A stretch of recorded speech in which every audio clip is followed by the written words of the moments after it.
안녕하십니까. 베드로 전후서를 살펴보려고 합니다. 베드로는 예수께서 그리스도이심을 가장 먼저 고백한 사람이고 예수님이 떠나신 이후 제자들 모임을 주도했으며 오순절 성령 강림 후에 교회가 시작될 때 가장 먼저 나서서 복음을 선포한 제자입니다. 사도행전 10장에 보면 베드로와 고넬료의 만남을 통해서 교회의 이방인에 대한 편견이 깨어졌고 때맞춰 등장한 바울의 이방 선교가 시작이 되었습니다. 베드로는 여러 면에서 문을 여는 사람이었습니다. 예수가 그리스도라는 계시의 문을 열었고 교회의 문을 열었고 이방 선교의 문을 열었습니다. 이 놀라운 사도가 전한 메시지는 무엇이었을까요? 어떤 말씀으로 교회의 양식을 공급했겠습니까? 그것을 들여다볼 수 있는 성경이 베드로전서와 후서입니다. 바울 서신과 비교해 보면 바울의 글은 논리적인 데 비해 베드로의 글은 매우 감성적입니다. 썩지 않고 쇠하지 않는 유업, 금보다 더 귀한 믿음, 그리스도의 보배로운 피, 보배로운 산돌이신 예수, 뜨겁게 서로 사랑하라는 등 베드로 서신의 특징이라면 마음을 움직이게 하는 언어로 쓰여졌다는 것입니다. 이는 예수님의 삶과 죽음을 가장 가까이서 본 사람의 가슴에서 나온 말이기 때문이라고 생각됩니다. 베드로후서 1장에 우리는 그의 크신 위엄을 친히 본 자라 하였는데 예수와 함께 살고 목격한 베드로의 증언이기 때문에 베드로 서신은 더욱 귀한 마음을 담고 있습니다. 베드로 전서는 주로 로마 제국의 박해를 받고 있던 소아시아 지역의 그리스도인들에게 보낸 편지입니다. 그래서 각 장마다 고난에 대해 언급하고 고난의 의미를 해석해 주면서 교회를 격려하고 있습니다. 너희가 이제 여러 가지 시험으로 말미암아 잠깐 근심하게 되지 않을 수 없으나 오히려 크게 기뻐한다. 부당하게 고난을 받아도 하나님을 생각함으로 슬픔을 참으면 이는 아름답다. 의를 위하여 고난을 받으면 복 있는 자다. 너희를 연단하려고 오는 불시험을 이상한 일 당하는 것 같이 여기지 말고 오히려 너희가 그리스도의 고난에 참여하는 것으로 즐거워하라 말씀했습니다. 베드로는 한때 십자가를 피했던 사람이었습니다. 그는 예수의 죽음에 동의할 수 없었고 이해할 수도 없었습니다. 그러나 예수의 죽음과 부활 이후 그 고난과 죽음을 통해 흘린 피가 얼마나 보배로운지를 알게 되었고 고난을 피하지 않는 사람이 되었습니다. 그래서 고난은 인격의 연단이고 그리스도의 자치를 따라가는 길이라고 말씀합니다. 의를 위하여 그리스도의 이름으로 고난당하면 그것은 축복이고 하나님의 영이 함께 계신 것이라고 말씀합니다. 결론적으로 5장에서 모든 은혜의 하나님 곧 그리스도 안에서 너희를 부르사 자기의 영원한 영광에 들어가게 하신 이가 잠깐 고난을 당한 너희를 친히 온전케 하시며 굳게 하시며 강하게 하시며 털을 견고케 하시리라 하였습니다.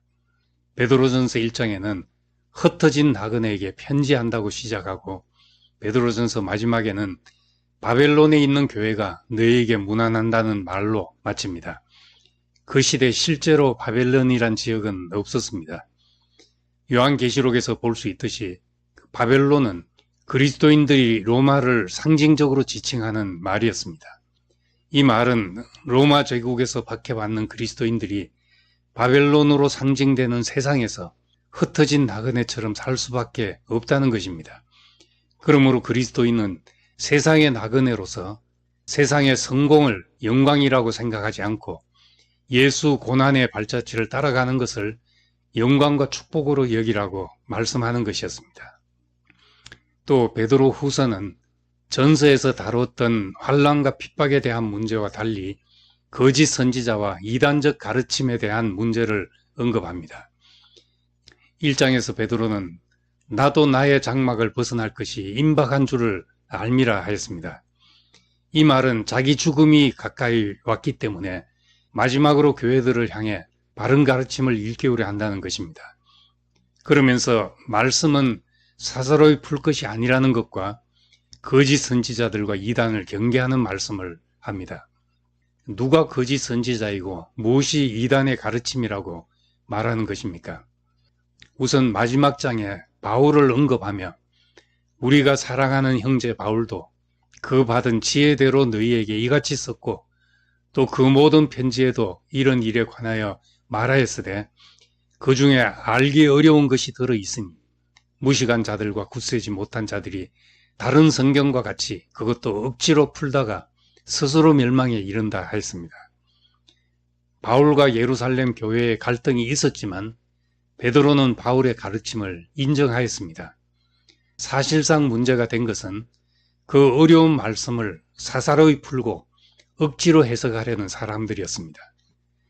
성경 해석에서 문제되는 것은 억지 해석, 자의적 해석, 지나친 은유적 해석, 맥락을 벗어난 부분 발췌 등입니다.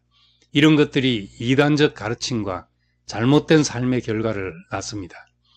베드로후서 1장 서두에 베드로는 복음의 핵심이 무엇인지를 분명히 밝혀줍니다.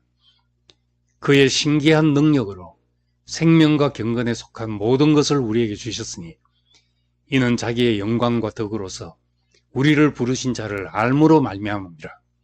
이로써 그 보배롭고 지극히 큰 약속을 우리에게 주사 이 약속으로 말미암아 너희가 정욕 때문에 세상에서 썩어질 것을 피하여 신성한 성품에 참여하는 자가 되게 하려 하셨느니라 말씀했습니다. 이 말씀 속에서는 육체를 저급한 것으로 여기고 삶의 결과를 무시하는 초기 영지주의적 가르침에 대해 경계하는 마음을 느낄 수 있습니다. 그래서 음란한 행실, 불법한 행실을 지적하고 그렇게 몸을 방탕하게 쓰고 열매가 없는 사람들을 물 없는 샘, 광풍에 밀려가는 안개에 비유하고 있습니다. 그리고 속담을 인용해서 개가 자기 토한 것을 도로 먹고 돼지는 씻었다가 도로 진창에서 뒹군다는 말처럼 되었다는 것입니다. 삶의 결과를 무시하면 복음은 현실이 없는 관념적인 이야기가 되어버립니다. 마지막 결론으로 베드로는 하나님 심판의 날을 말씀합니다. 너희가 어떠한 사람이 되어 마땅하냐? 거룩한 행실과 경건함으로 하나님 날이 임하기를 바라보고 간절히 사모하라. 그 날에 하늘이 불에 타서 풀어지고 물질이 뜨거운 불에 녹아지려니와 우리는 그의 약속대로 의가 있는 곳인 새 하늘과 새 땅을 바라보도다. 그러므로 사랑하는 자들아, 너희가 이것을 바라보나니 주 앞에서 점도 없고 흠도 없이 평강 가운데 나타나기를 힘쓰라 하였습니다. 예수님을 가장 가까이서 따랐고 교회의 기초석이 된 베드로 사도의 마지막 권면이 우리 마음속에 깊이 새겨져서 우리도 신의 성품에 참여하는 자가 되기를 소망합니다. 감사합니다.